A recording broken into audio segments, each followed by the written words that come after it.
All right, guys. So, pretty sure we have it fixed at this point. I just got back from about 1,000 miles of driving, about 7 hours each way, and outside of a small startup issue that I believe I caused, she's running flawlessly. Now, what I want to do is talk your ear off for a little bit to kind of explain what happened and the whole saga of what caused this headache. So sit tight. This may take a little bit.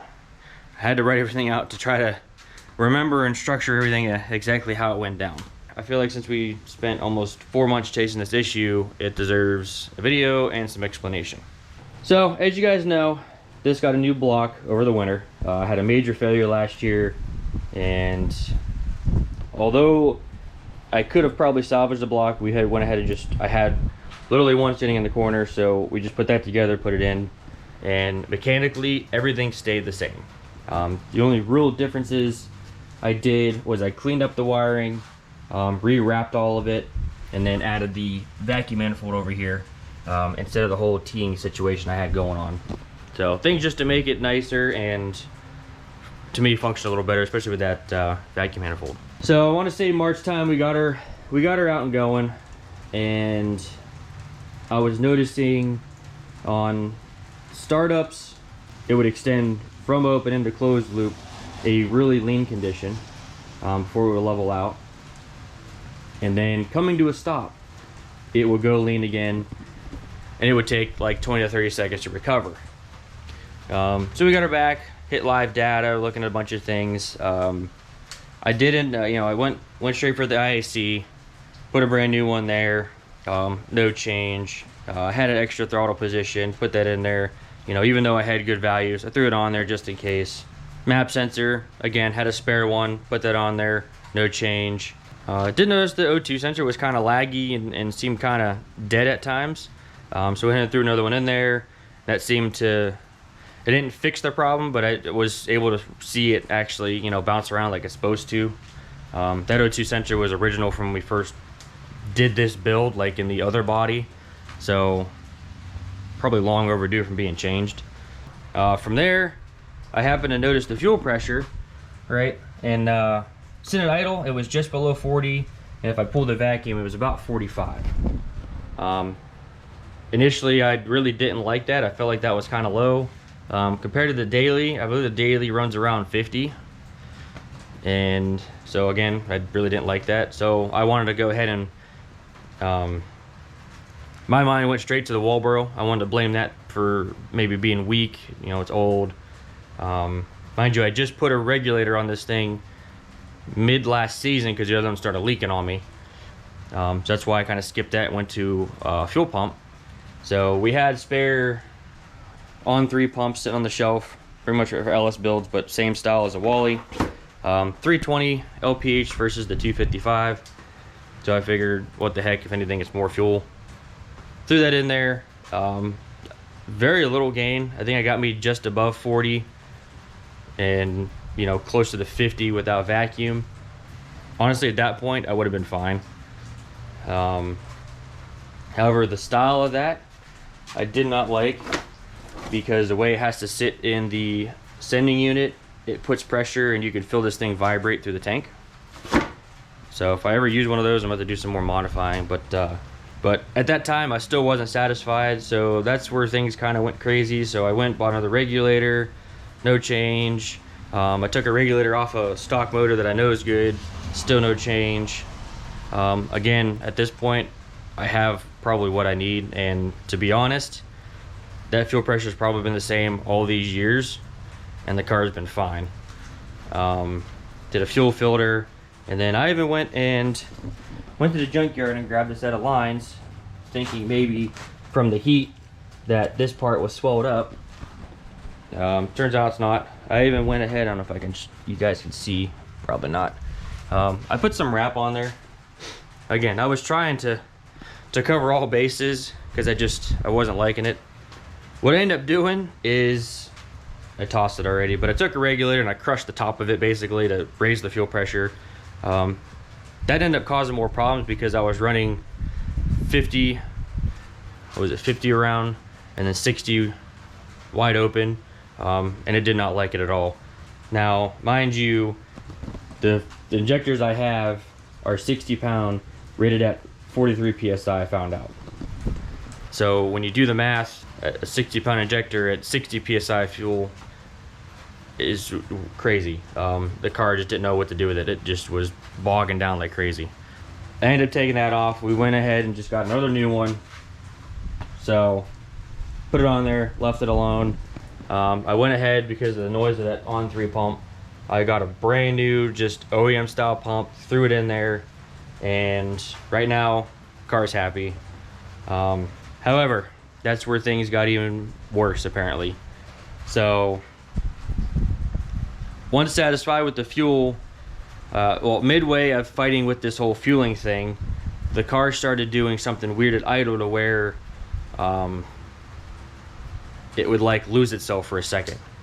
It'd just be idling and then it would like die off, and I'm talking split second, it would like just right back up, right? Like it forgot what it was doing basically. That's like the best way I can describe is it literally forgot it was running for a split second and then kept going.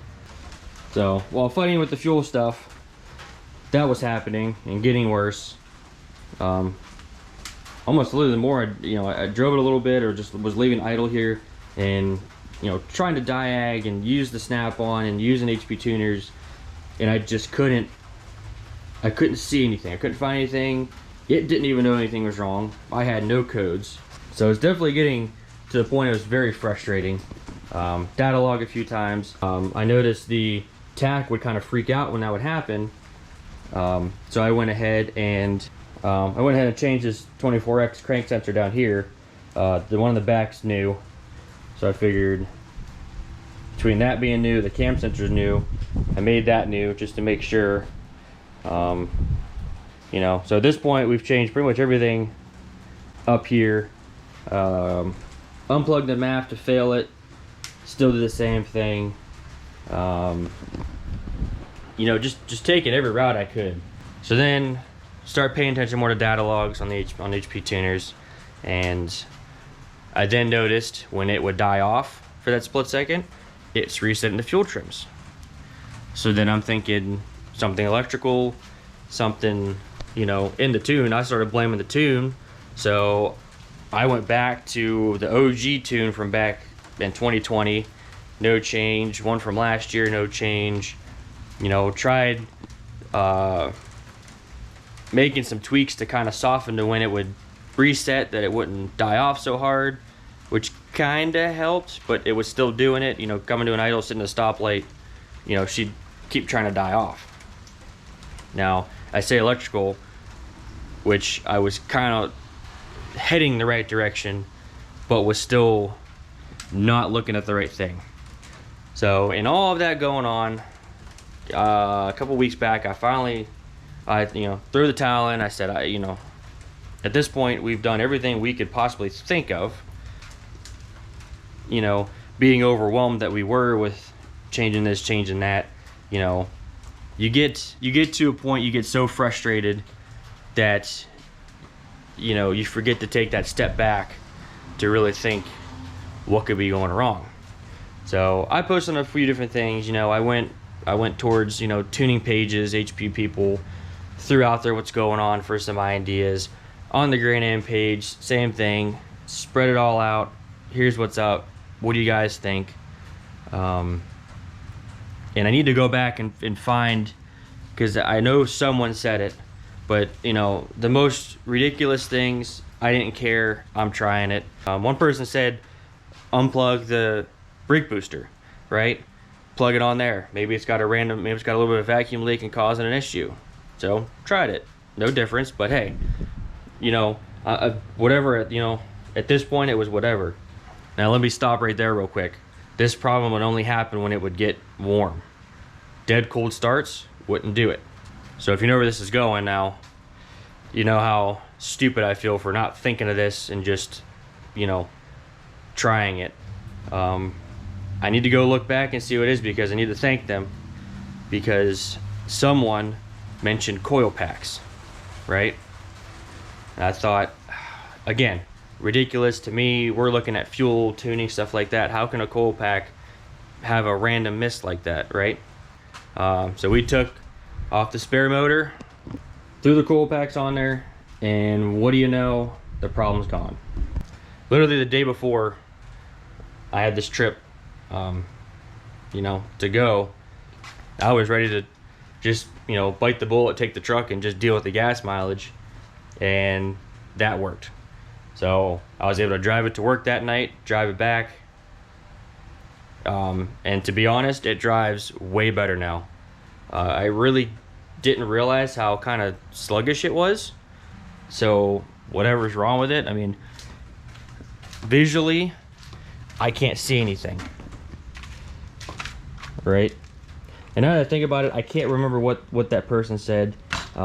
They could have either said ignition module or coils, I can't remember, but either way, they had mentioned something with this, and when I messed with these, I changed the whole thing. I don't mess around and do, nope, we do the whole freaking thing. I just grab them from the junkyard, keep them on deck. But yeah, do the whole new module, do the whole new assembly on there, problem solved. Must have went bad last year, sitting over winter, not sure, because that's the same. But again, it's another part that's been on there since day one. So, you know, it's old. Not mad at the car at all. Mad at myself for not stepping back and thinking of other things and not just honing in. So if there's anything any of you guys can take away from this, is if you get yourself deep down a rabbit hole, and this could go for anything. So I go through the same thing at work with people, and it's funny because I teach them to not do what I just did. You know what I mean? So if there's anything you could take from this, is if you get yourself down a rabbit hole, step back out of it, big picture. Look at everything you can, not just the one thing. Think you got a fuel related issue, you're not getting anywhere with it, take a step back, look at the big picture. I know you guys probably don't enjoy the whole talking stuff, but I try to share stuff, you know, real life situations, you know, raw, here's how it goes. You know, we have issues, I share it, share the fixes, whether it helps anyone or not, you know, or maybe it's the journey of fixing that helps somebody. But you know, that's what the channel's for, man. Sharing the good and the bad. Now we can enjoy her. So at this point, I'm done messing with her. I didn't plan on messing with her all this year. That was the whole point, was put the motor in and be done. I do have some plans for this winter, some small things, since we have another big project coming up. To go along with the fuel pressure, I had started, again, as I was firing parts, I had that F-it moment when I wanted to completely redo the fuel system. So we went ahead and bought everything. Brad and Albert hooked me up with a bunch of AN line left over from their cars. I went and found fittings. So I've got AN fittings for that side. I gotta order one for this side. This one goes into the stock fuel filter. And then I have another one that will go into the return line. It goes to AN. So that'll be taken care of. And I went ahead and grabbed a regulator, and actually it's pretty sure it's the exact same one that's on Brad's Camaro. So we'll redo the whole fuel system over winter. So that's what I have for you guys on this one. Again, I know you probably don't enjoy the talking, but you know, there's lessons to be had everywhere in life, and I feel like I should share them every time. If I have one, I know someone else out there could probably use the same lesson. I'll try to get back to sharing the events I plan on going to. That way, if you guys are local or around, you guys can meet up. As always, thanks for watching. See you next one.